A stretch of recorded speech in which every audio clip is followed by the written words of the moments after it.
Hola, bienvenido. Aquí comienza El Señor de los Crímenes.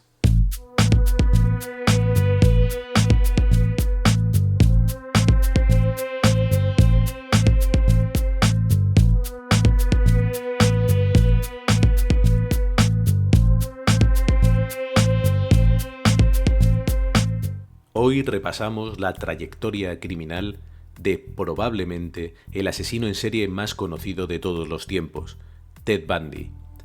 Y no está mal fijarse en él, porque nos enseña algo muy importante, y es que la cara del crimen no existe. El malo tiene la misma cara que cualquiera de nosotros, e incluso puede ser mucho más guapo de lo que uno podría llegar a imaginar. Puede ser atractivo, puede ser seductor. Así que esto que nos decían las madres de crúzate de acera si ves a alguien extraño, en realidad no sirve para nada, aunque nos haga sentir algo más seguros. Ted era un hombre joven, guapo, licenciado en psicología, estudiante de Derecho, que atravesó los Estados Unidos de costa a costa en busca de víctimas. Sus asesinatos comenzaron en Seattle y terminaron en Florida, y se considera que mató a más de 30 mujeres, aunque es difícil saber la cifra exacta. Nació en una casa para madres solteras cerca de Filadelfia el 24 de noviembre de 1946. Su madre, Louise Bundy, lo definió como el mejor hijo del mundo. De hecho, le puso Theodore, porque significa regalo de Dios. Louise nunca reveló quién era el padre de Ted. De hecho, creció creyendo que era el hijo de sus abuelos. Cuando averiguó la verdad, sufrió un fuerte shock. Su madre era quien él pensaba que era su hermana. También quedó marcado por su primer amor, una compañera de estudios llamada Stephanie Brooks, que en realidad es un alias.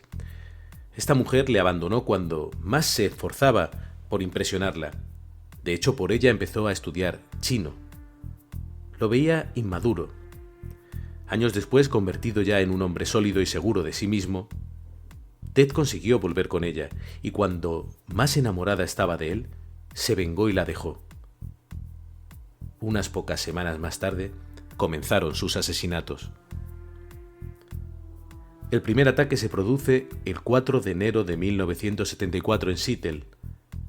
Golpea y viola a una estudiante, Sharon Clark, con una barra de metal arrancada del bastidor de su cama.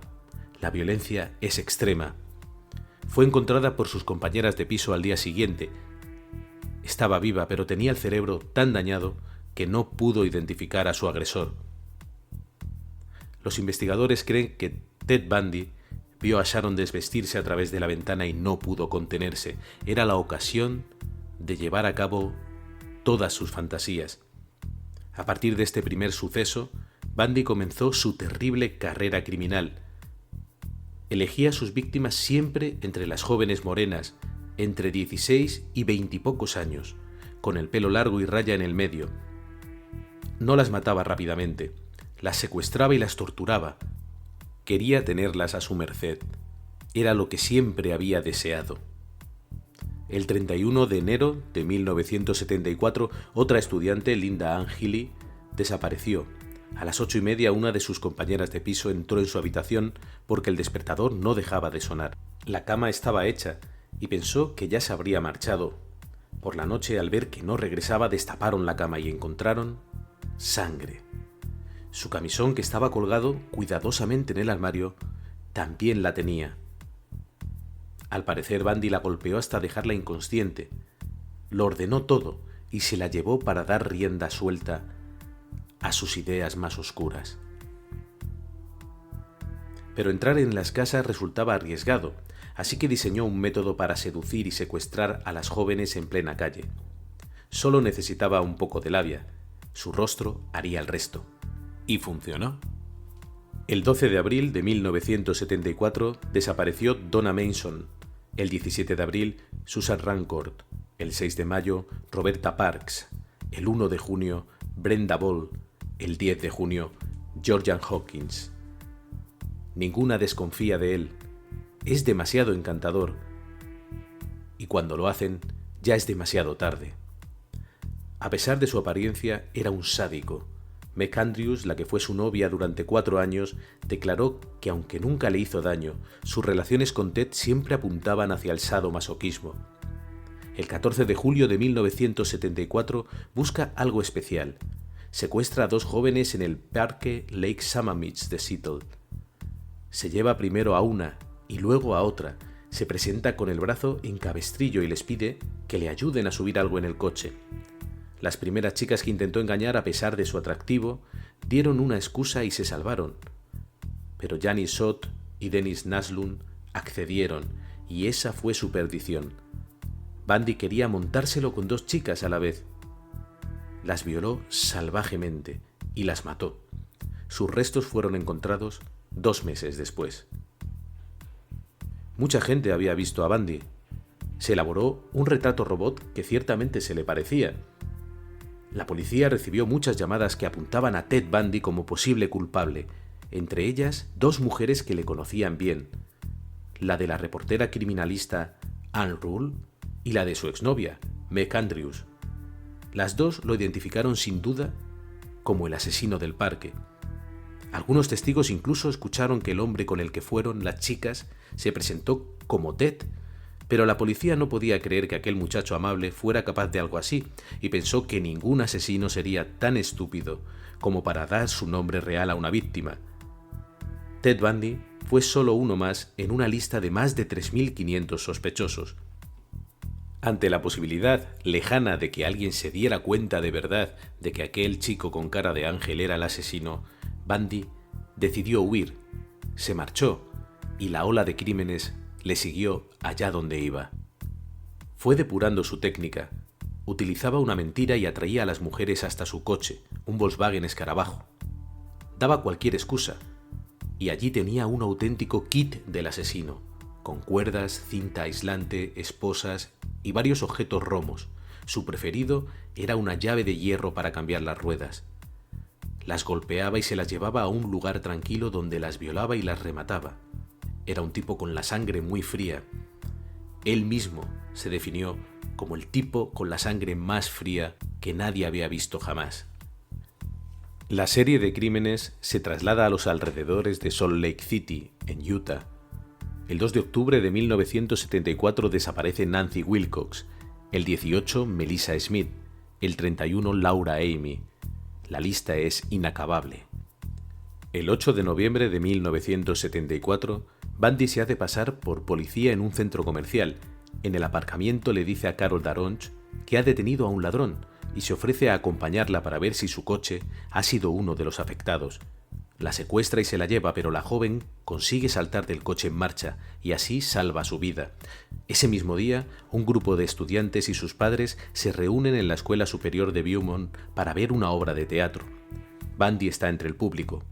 Devin Kent, una estudiante de 17 años, abandona el recinto para ir a buscar a su hermano. Bundy la ataca y la deja inconsciente, la encierra en el maletero de su coche y vuelve a entrar al teatro para esperar a que termine la función. Sabe que probablemente alguien habrá escuchado los gritos de la joven y si se marcha, alguien podría identificar su coche. El 17 de febrero de 1975, una enfermera, Karen Campbell, aparece muerta sobre la nieve en Colorado. Ha sido violada y asesinada a golpes con una barra de hierro. Lleva claramente la marca de Ted Bundy. Por fin, el 16 de agosto de 1975, Bundy fue arrestado y a finales de 1976 declarado culpable del secuestro, con agravante, de Carol Daronch. Esta chica consiguió escapar de sus garras e identificarle. Gracias a ella fue encarcelado en la prisión de Aspen, Colorado, mientras se investigaba su posible relación con las chicas desaparecidas por todo el país. Pero todo el mundo creía en su inocencia. Todo el mundo pensaba que se trataba de algún error. Alguien tan encantador no podía ser un asesino. Incluso sus compañeros de prisión, acostumbrados a ver criminales, muchos de ellos criminales muy peligrosos, estaban convencidos de que aquel tipo no podía ser quien decían que era. Su caso despertó de inmediato un enorme interés. Todo el mundo quería saber por qué aquel chico tan guapo había acabado en prisión. Ted no defraudó. Decidió actuar como su propio abogado defensor. y se presentó con gran arrogancia delante del jurado. Después de dar un gran espectáculo, en el tribunal de Aspen el 7 de junio de 1977, escapó desde el segundo piso, saltando por una ventana de la biblioteca del juzgado. Lo habían dejado solo. Nadie pensó que sería capaz de una proeza como esta. Una vez más, como a lo largo de toda su carrera criminal, lo habían infravalorado. Lo atraparon el 13 de junio, pero el día de Nochevieja logró escaparse de la cárcel de Garfield County en Colorado. Había adelgazado concienzudamente para poder huir por un agujero en el techo y continuar con sus crímenes. El 15 de enero de 1978 en Tallahassee, la capital de Florida, en la residencia de estudiantes Chi Omega, asesinó a 2 jóvenes e hirió gravemente a otras 2. Es su crimen más terrible. Fue una explosión de furia nunca vista. Una de sus víctimas tenía la marca de un mordisco en la nalga izquierda. 1 hora y media después de este terrorífico crimen, atacó a otra joven en una casa cercana. Estaba completamente desatado. El 9 de febrero asesinó a Kim Leach, una niña de solo 12 años. Fue su último crimen conocido. Cuando la policía lo señaló como culpable de toda la serie de asesinatos, sus amigos pensaron que Bundy era víctima de una increíble serie de coincidencias. Un hombre como él, tan encantador, no podía ser culpable, pero siempre estaba en la zona de los crímenes. Fue detenido definitivamente el 15 de febrero de 1978. Ted Bundy reconoció haber utilizado la pornografía dura como preludio a sus crímenes. Pero que no te engañe, no te dejes convencer. Como todos los asesinos, especialmente los asesinos en serie, buscaba una manera de justificar eso que él hacía y que era injustificable.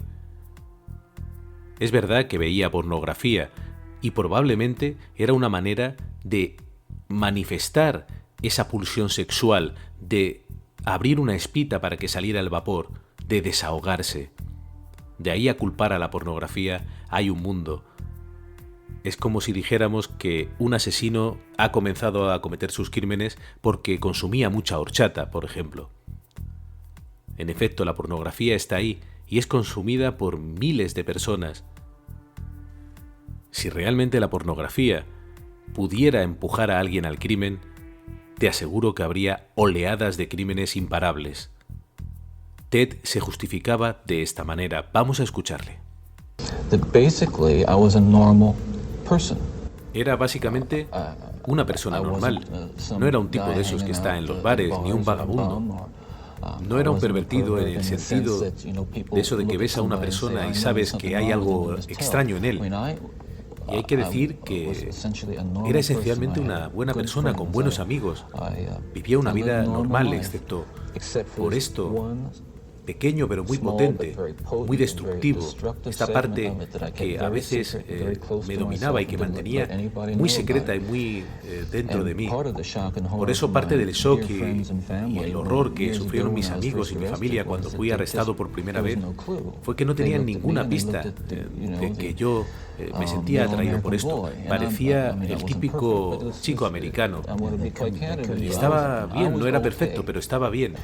Y hay que reconocer que algunos de nosotros nos vemos muy influidos por la violencia en los medios de comunicación y en especial por la violencia pornográfica.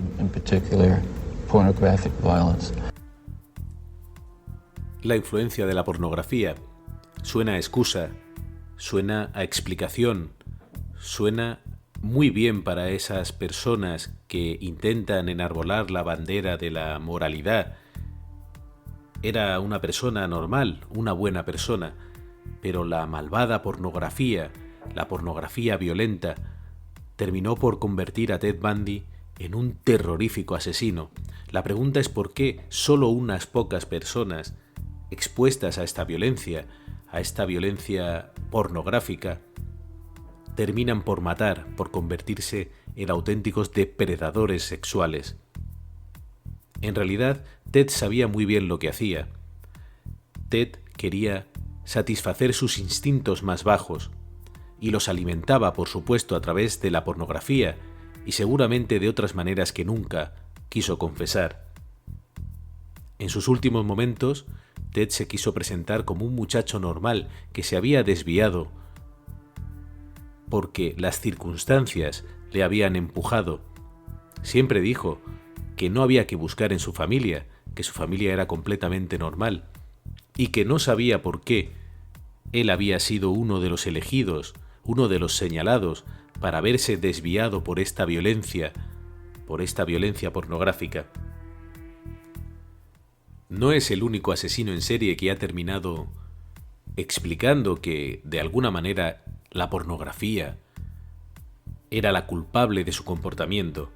Ian Brady, que mató a 6 niños con la ayuda de su novia Mira Hindley, y John Wayne Gacy, que violó y asesinó a 33 chicos, también culparon de todo a la pornografía, como si les hubiera causado algún trastorno, cuando lo más probable es que fuera su enfermiza relación con el sexo, su incapacidad para afrontar sus tendencias, la que les hiciera buscar estímulo en las imágenes pornográficas, y de hecho, es posible que funcionaran como freno durante un tiempo, hasta que reunieron el valor suficiente para salir a violar y matar.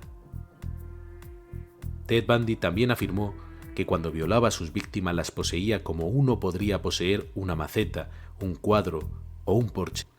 Para él no eran nada, solo un medio para desahogar su rabia. Esa rabia que había acumulado contra la sociedad, con ese detonante de aquella mujer que en su juventud se atrevió a decirle que era una persona inmadura, que no era suficiente para ella. Eso se le clavó tan hondo que quiso vengarse una y otra vez de ella, y lo hacía a través de sus víctimas. Hasta el último momento, Ted no mostró ningún signo de debilidad. En el juicio definitivo, decidió una vez más defenderse a sí mismo. El juez quedó tan impresionado con su actitud que finalmente no pudo contenerse y tras condenarle a muerte, le dijo que era una pena que hubiera optado por el mal, que seguramente, con su potencial, habría llegado a ser un gran abogado.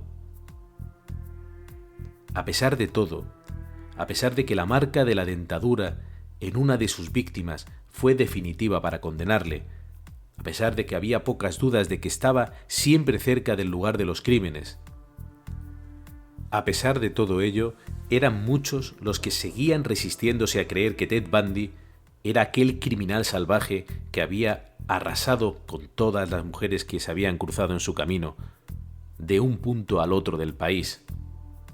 Especialmente las mujeres, que le escribían ardorosas cartas de amor. De hecho, en prisión se casó con una de sus admiradoras, Carol Bond. Ted Bundy dejó algunas frases terroríficas, como esa que dice: nosotros, los asesinos en serie, somos vuestros hijos, vuestros maridos, estamos por todas partes y vuestros hijos seguirán muriendo en el futuro. Fue ejecutado en la silla eléctrica el 24 de enero de 1989 en la prisión de Stark, Florida. La multitud que esperaba su fin en el exterior, como si se tratara de una fiesta macabra, enarbolaba pancartas con el lema «Freíz a Bundy». Tras su muerte hubo una enorme celebración. Pero una inquietante imagen saltó a los medios de todo el país. Bundy se había ido de este mundo con una enigmática sonrisa, como si hasta el final hubiera intentado mantener el engaño de que era una buena persona, un hombre normal que había sido empujado hasta el crimen por las circunstancias. Sin embargo, aquella era sin duda la cara del mal. A lo largo de estas décadas, muchas personas han intentado profundizar en la mente de Ted buscando respuestas. Es sin duda un referente para el estudio criminológico de los asesinos seriales. De hecho, las conversaciones con Ted Bundy arrojaron muchos datos desconocidos sobre el comportamiento de los asesinos en serie. Además, se ha convertido en una especie de icono mundial y todavía hoy permanece de actualidad. Son pocos los que no han oído su nombre y hay decenas de libros y películas que cuentan su historia, algunas siguiendo esa nefasta tendencia tan dañina de intentar blanquear al asesino, al malvado, presentándole también como una víctima que es arrojada al crimen por sus circunstancias. No hay nada de eso en Ted Bundy. Nada en su vida justifica su comportamiento. Era un hombre que lo tenía todo para convertirse en un triunfador, pero eligió hacer daño a sus semejantes, porque eso era lo que le gustaba, porque eso era lo que le daba placer, y no hay nada romántico en su figura.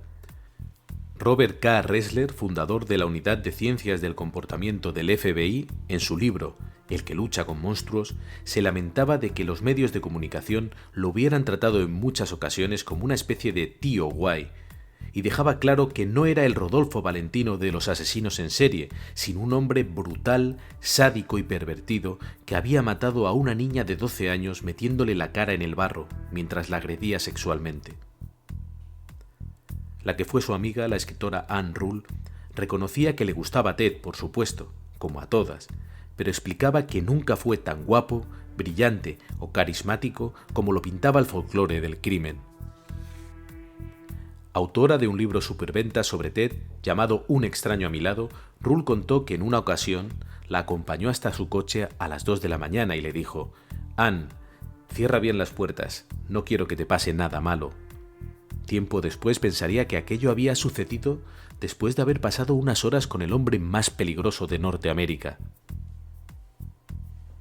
Ted sigue presente en Internet, en las películas, en las series, en los documentales, y los familiares de las víctimas intentan huir de él y de su recuerdo. Belva Kent, la madre de Deborah Kent, aseguraba que era una tortura que el hombre que había arruinado sus vidas formara parte de ella para siempre. Connie Wilcox, la madre de Nancy Wilcox, decía que no se permitía pensar en él. «No quiero hacerlo», decía. «Sabemos que ahora está en el infierno». Sin embargo, para Eleanor Rose, la madre de Dennis Naslund, la silla eléctrica había sido algo demasiado bueno para alguien como él.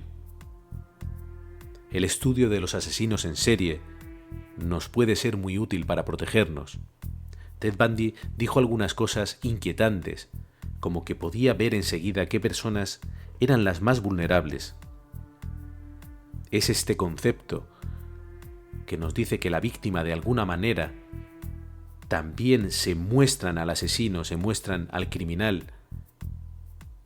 Nos habla de que las víctimas también nos tenemos que poner a salvo, tenemos que hacer todo lo que está en nuestra mano para no ser vulnerables.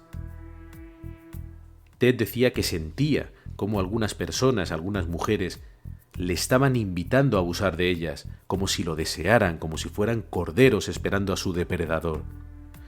Lo aterrador es que varios estudios científicos avalan que los psicópatas tienen una especial facilidad para localizar a la víctima perfecta, al individuo más débil dentro de un grupo. Así que algo hay de esto. Y de igual manera que el asesino es responsable siempre de sus actos, las personas que podemos convertirnos en sus víctimas tenemos que saber cómo operan para ponernos a salvo. Tenemos que entender cómo es posible que un asesino en serie sepa si somos o no somos vulnerables. Se han hecho varios estudios intentando saber si esas palabras de Ted Bundy tenían detrás una realidad. Él decía que simplemente viendo andar a su víctima sabía si era la persona que él necesitaba. Quizá el estudio científico que más se acerca a probar esto es el que llevó a cabo la psicóloga Angela Book y sus colegas de la Universidad de Brook, en Canadá. Cogieron un grupo de varones, les hicieron unos test de psicopatía para saber qué grado de esta psicopatía tenía cada uno. Y después hicieron 12 entrevistas a 12 personas, preguntándoles si habían sido agredidas en el pasado. A continuación, hicieron desfilar a estas 12 personas por delante de los candidatos y les pidieron que calificaran a cada uno de ellos del 1 al 10 según su grado de vulnerabilidad. Pues bien, de este grupo, las personas que mayor índice de psicopatía tenían identificaron sin ningún lugar a dudas a los candidatos más vulnerables. demostrando que en efecto no sabemos por qué, pero las personas que tienen un alto grado de psicopatía son capaces de identificar a las personas más vulnerables. Como decía al principio, Ted Bundy nos enseña que la cara del crimen no existe, que cualquiera puede ser un asesino, que los asesinos normalmente esconden sus secretos. Nadie se muestra al otro tal y como es. En eso tenía razón Ted Bundy. Nadie conocía su afición por la pornografía extrema, aunque en última instancia estoy convencido de que la pornografía tiene poco que ver con su comportamiento, y es su comportamiento el que le lleva a la pornografía y no al revés. De hecho, es muy probable que durante algún tiempo se desahogara de esta manera. En realidad, en Ted vemos lo que se ve en otros muchos asesinos en serie. Hay un egoísmo exacerbado. Ted solo trata de satisfacer sus instintos, no le importa el resto. Y cuando es consciente de que juega con ventaja, de que nadie sospecha de él, pues se abandona cada vez más a sus fantasías. Y por otro lado, descubre que el llevar a la práctica todo eso que él imagina no es tan placentero. Por eso inicia una escalada, cada vez hay más violencia, cada vez necesita matar antes. Cuando escapa ya de la residencia de estudiantes Chi Omega, tras haber golpeado, mordido, asesinado, se da cuenta de que no está satisfecho, de que necesita seguir desatando esa furia. Nada es capaz de calmarle. Y si no hubiera sido detenido, estoy convencido de que hubiera seguido matando y cada vez con más agresividad. Ted no respetaba a nadie. Y a pesar de que era un chico atractivo, a pesar de que muchas mujeres se le ofrecían, por alguna razón él era incapaz de relacionarse con las mujeres con normalidad. Y solo obtenía cierta paz cuando era capaz de someterlas a través de la violencia. Haríamos mal si continuáramos esa tendencia a blanquear al asesino en serie, a blanquear a las personas como Ted Bundy, diciendo en efecto que están llenos de matices, que son polifacéticos, que nadie es completamente malo. Ted Bundy actuó con una violencia extrema, causó un sufrimiento inimaginable. No hay nada de romántico en su figura. Lo único que podemos es preguntarnos por qué sigue fascinando, por qué en concreto a las mujeres, que eran en definitiva sus víctimas, les sigue produciendo una intensa atracción. Y no es un caso aislado.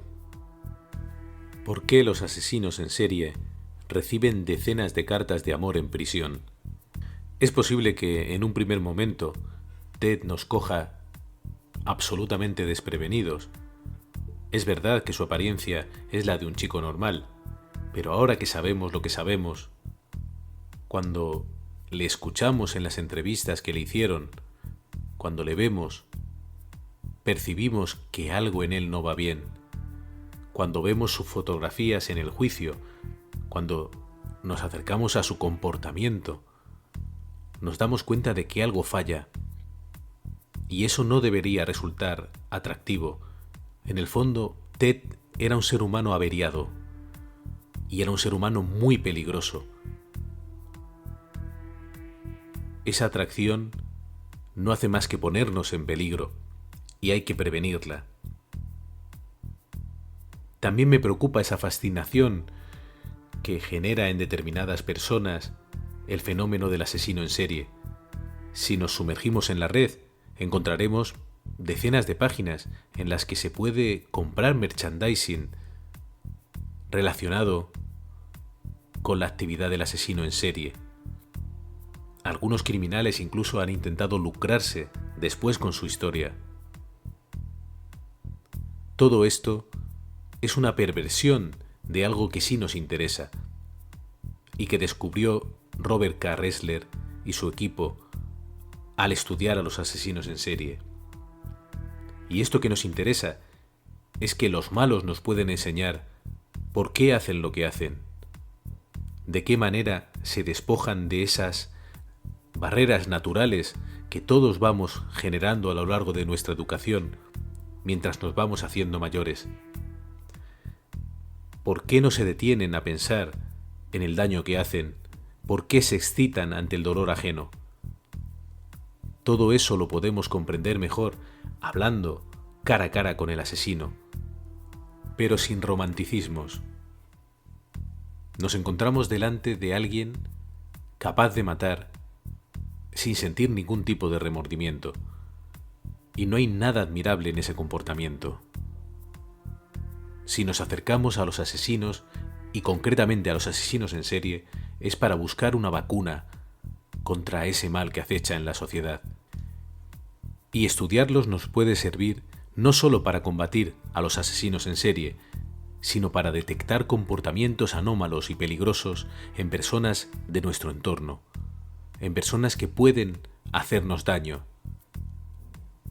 Te recomiendo que te acerques así siempre al mundo del crimen. Nosotros lo seguiremos haciendo aquí, en este podcast que es el tuyo. Nos vemos en el próximo programa.